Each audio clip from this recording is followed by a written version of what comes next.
రుచికుడికి సత్యవతికి పుట్టిన సంతానం జమదగ్ని, ఒక మహా తపస్వి. అతని వల్ల భృగువంశం పావనమయ్యింది.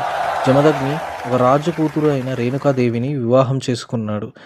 జమదగ్ని ధనుర్వేదంలో నిపుణుడు. ఒకరోజు రేణుకాదేవి గర్భిణిగా ఉన్నప్పుడు జమదగ్ని బాణం వేయడం, రేణుకాదేవి దాన్ని తీసుకొని రావడం, అలా ఆడుకుంటూ ఉండగా సూర్యుడు చాలా తేజవంతంగా ప్రకాశిస్తాడు. సూర్యుడి వైపు చూస్తాడు జమదగ్ని. నేను మా ఆవిడ ఆడుకుంటూ ఉండగా ఎందుకు ఇంత తేజవంతంగా ప్రకాశిస్తున్నావు?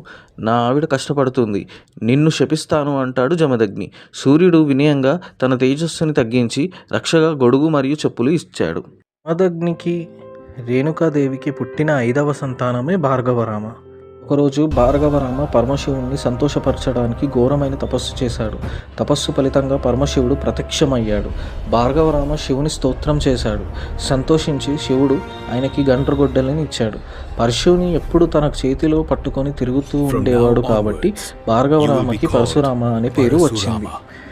శివుడు మళ్ళీ కైలాసానికి పిలిచి పరశురామంతో ఇలా అన్నాడు: దేవతలు రాక్షసుల యుద్ధంలో దేవతలకు సహాయం చెయ్యి. యుద్ధం జరుగుతున్న సమయంలో నేను నీలో ఆవేశిస్తాను. నీకు ధనుర్వేద కూడా దానంతటదే వచ్చేస్తుంది. శివుని అనుగ్రహంతో పరశురాముడు రాక్షసులతో భయంకరమైన యుద్ధం చేశాడు. అనేక రాక్షసులని సంహరించాడు. ధర్మాన్ని పునఃస్థాపించాడు.